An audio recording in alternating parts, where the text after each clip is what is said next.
Assalamu alaikum warahmatullahi wabarakatuh. Erimwe n'abaganda banga basiramu namwe mikwano gy'abasiramu njagala obbagaliza idi ennungi y'omwaka guno 2026. Nsaba w'ekitiibwa Allah akirize eduwa zammwe, akirize okusiba kwammwe era mwenna abawe empeera. To all of you my Muslim brothers and sisters all over the world, I want to wish you a beautiful Eid this year 2026. May Allah accept your duas and give you reward. Sabini First Lady Abatole kusala. Assalamu alaikum wa rahmatullahi wa barakatuh. Eid Mubarak.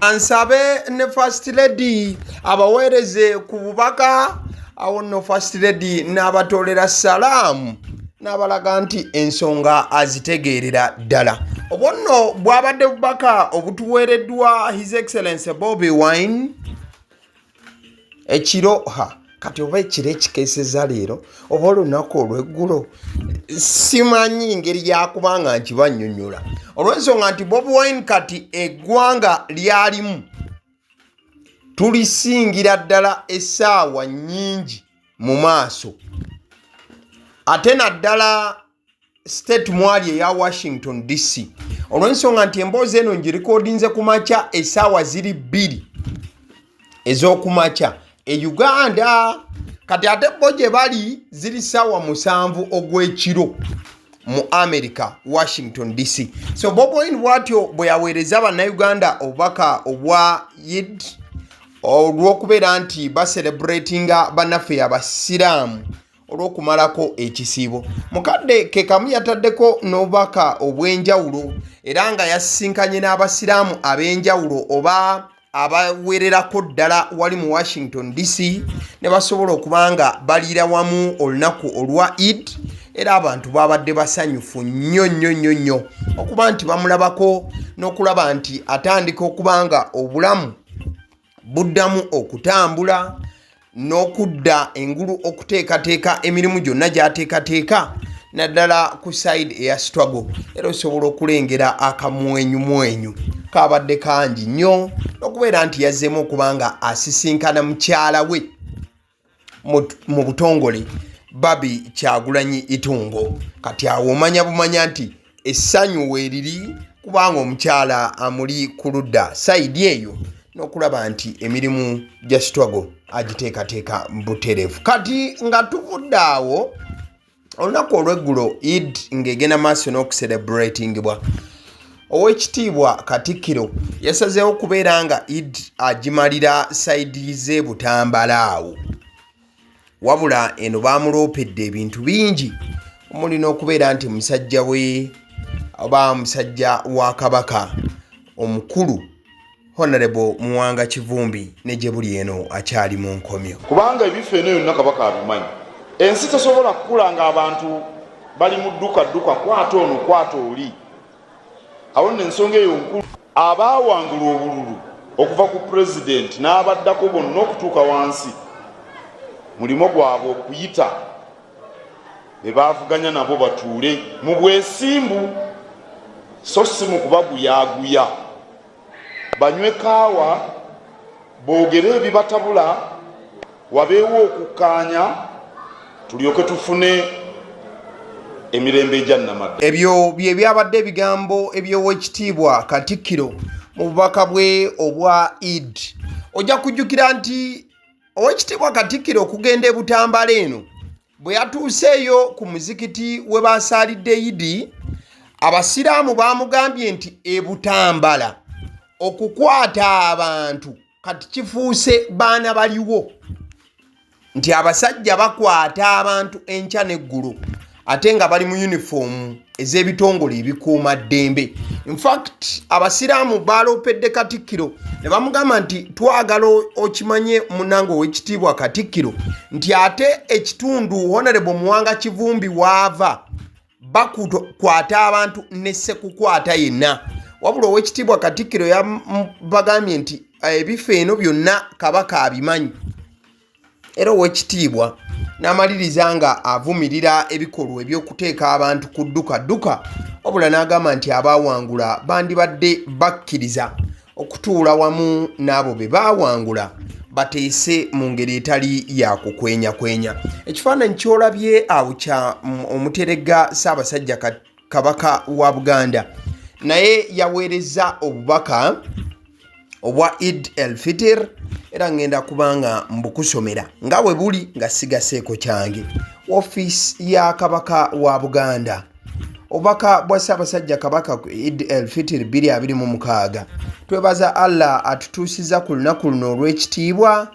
Tuweebaza okusiiba era tubakubiriza bulijjo ensonga y'okusiiba n'okwegayirira Allah essibwamu ekitiibwa olw'ebirungi ebigirimu ebiyamba omuntu ssekinnoomu n'eggwanga lyaffe. Tubakulisa okuyita mu biseera eby'okulonda abakulembeze baffe ku mitendera egy'enjawulo. Tusuubira nti abaalondebwa banaatuukiriza ebyo bye baasuubiza abaabalonda n'okusingira ddala okulwanyisa obuli bw'enguzi n'okusitula embeera y'obwavu abantu baffe gye balimu. Tuwulidde obugulumba obutali bumu mu bitundu bya Uganda naddala mu Buganda oluvannyuma lw'ekiseera ky'akalulu. Tukubiriza wabeewo empuliziganya wakati wa bonna abeetaba mu kulonda, kiyambe okunyweza emirembe egya nnamaddala. Abantu baffe bangi naddala abavubuka beeyunidde nnyo omukutu gw'empuliziganya ya TikTok. Tulowooza nti omukutu nga guno guyamba okutuusa amawulire eri abantu baffe, ne tusaba abavubuka baffe bakozese nga bawa amawulire amatuufu n'okwogera ku bintu ebizimba eggwanga omuli okusomesa eddiini, ennimi ey'omulembe, ebyensoma, obujjanjabi n'ebirala okusinga okwanika n'okuvuma abantu. Tubasaba okwongera okusabira obwakabaka bwaffe n'obufuzi obulumirirwa omuntu wa bulijjo n'okumuyamba okukyusa embeera y'obwavu abasinga gye balimu n'okukuuma ebintu byabwe omuli ebibanja n'ettaka. Tubaagaliza okukuza Eid el-Fitr n'emirembe. Katonda abakuume. N'ateekako omukono Ronald Muwenda Mutebi owookubiri, Kabaka wa Buganda. Ekifaananyi kyolaba essaawa zino mukwano gwange, ebintu tebyabadde birungi n'akamu. Oyo gwolaba awo mukozi wa ku radio emanyiddwa nga Record FM. Kati kino ekifaananyi kyolaba ku mukono ogwa kkono kye kifaananyi nga ali bulungi, omukyala ali very very beautiful. Kati ekifaananyi kyolaba mu black and white kye kifaananyi kya bwafaanana. Kati omukyala ono amanyiddwa nga Jacinta Lavi yalumbiddwa abazigu wiiki eno yennyini ekiro ky'olwokubiri nga 17 ne bamukuba ne bamuleka mu kkubiro. In fact yaddusiddwa mu ddwaliro ekiruddu nga taasulewo taasiibewo yali kumimwa. Nkugambye bw'ati bwafaanana sayidi eno, kati bwe bati bamukubye ne bamutuusa mu mbeera eyo, era nga kigambibwa nti babadde babbi era abanyaguluza ababadde bazze okuba nti bamubbako ebibye. Omukyalo oyo akola she emanyiddwa nga The Big Evening Ababa ku Record FM. So mumusabire munnamawulire munnaffe. Mukadde ke kamu waliwo abasajja oba abavubuka abakwatiddwa. Bano baalumba omukazi nga bamulumbye kubaako bye bamubbako oba baali bazze kumubba, wabula tebamusanga nga alina ssente oba bamusanga talina kyalina, wabula ne bamukuba ne bamutta kussa n'abaana. Soko bawulirize nga beewaako obujulizi ne mumusabire Uganda.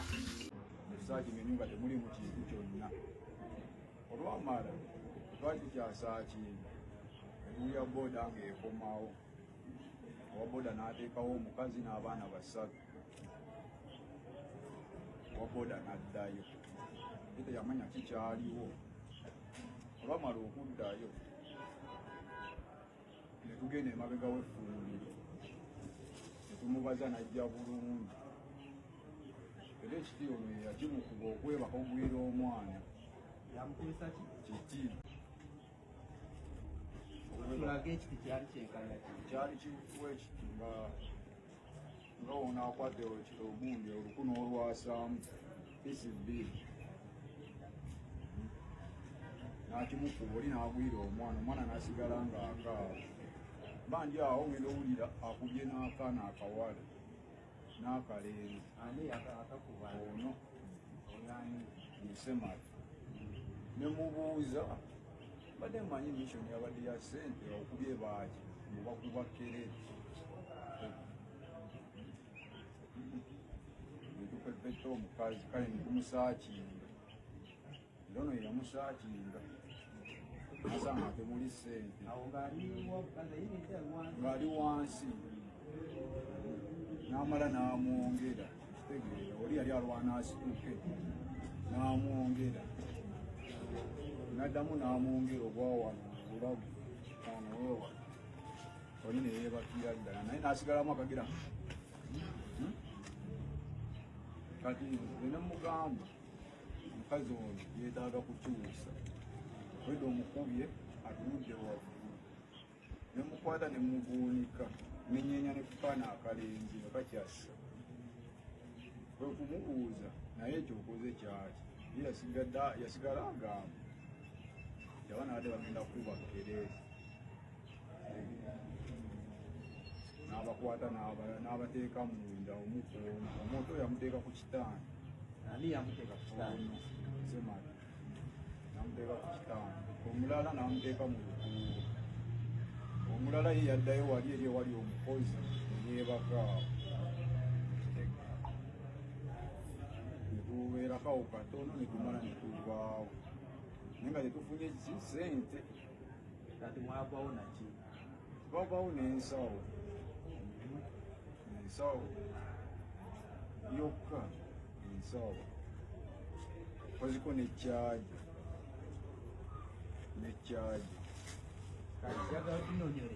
ensawo ya baga nepaanetya ya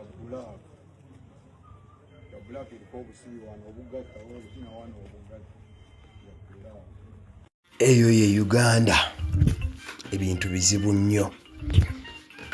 Ekifaananyi kyolaba kati bano ababiri bafuuse bagenzi oba kati bagenzi bonna. Ayambadde enkofiira ye mugenzi Jacob Oulanyah eyali sipiika wa Parliamentary ya Uganda. Wabula olunaku lw'eggulo ng'ennaku z'omwezi 2 kitalo nnyo. Muzeeyi Nathan Okoli ng'ono ye taata w'omugenzi Jacob Oulanyah eyaliko sipiika wa Parliamentary ya Uganda ate naye yafudde. Wabula yafudde ku lunaku nga mutabani we Jacob Oulanyah aweze emyaka 4 bukyanga afa. Era nga yafiira mu kibuga Seattle ekya America mu mwaka gwa 2022. Kitalo nnyo nnyini ddala. Mukadde ke kamu ekifaananyi kyolaba kyeky'omuzannyi wa firimu nakinkwe ennyo eyakyaka ennyo ono ng'amanyiddwa nga Chuck Norris naye yafudde. Chuck Norris yazaalibwa 1904 yafudde 2026. Kati mu comment section osobola okuteekawo firimu ya Chuck Norris gy'ojjukira gy'ogamba nti nalaba Chuck Norris yazannya firimu bweti na bweti but ba artists ebiseera ebisinga bagamba nti tebafa olw'ensonga n'essaawa zino osobola okugyayo firimu ya Chuck Norris n'oddamu n'ogiraba kitegeeza oba okyamulabako oba okyamukubako amaaso but yavudde naye mu bulamu obw'ensi eno. Kale nzikiriza nkutegeeze ku bannaffe aba Honeybites bagamba nti bo omulimu gwe bakola gwa kukolera byakulya eby'abaana abadda ku masomero. Bwe tugamba abaana abadda ku masomero saabo bokka abadda ku masomero wabula n'ababeera ewaka balina package ey'ebyokulya eby'abaana mu line efaananako bwetyo. Gwe bakubire bukubizo bagambe njagala package y'ebyokulya by'abaana abali ku masomero oba abaana abalya ebyokulya. Balina ebyokulya yogera ku daddies, yogera ku binyeebwa, amawogola, yogera ku bagiya, yogera ku cupcakes, yogera ku donuts. Osobola okubafuna ku 0709 787508 ate era mukadde ke kamu bw'oba oyagala ku pizza size yonna era namba y'emu. Ate era mukadde ke kamu bakola ne cake eza buli mukolo babayita aba Honeybites. Njagala n'okutegeeza ku bannaffe aba Alson Painters UG bano basiizi ba langi era nga balina obukugu mu kusiiga langi era bamanyi ne langi ki egenda ku kizimbe kyo era mu ruumu ki. Tebasobola kuddira langi yandigenze mu kisenge ate ne bagisiiga mu ddiiro ey'omu dining ne bagisiiga mu kinaabiro. Nedda, Alson Painters UG omulimu gw'okusiiga langi bagukugukira ddala. Basiiga ebizimbe okuviira ddala ku ruumu emu paka ku makalina gwe bakubira ebukubizo bagambe nti Alson Painters UG namaliriza okuzimba ekizimbe kyange. In fact ne bw'oba olina ekizimbe nga kikadde nga olaba langi yaakyo efaanana si bulungi, Alson Painters UG bazze kugonjoola ensonga eno. Bakubire ku 0705 1936 be bannaffe aba Alson Painters UG.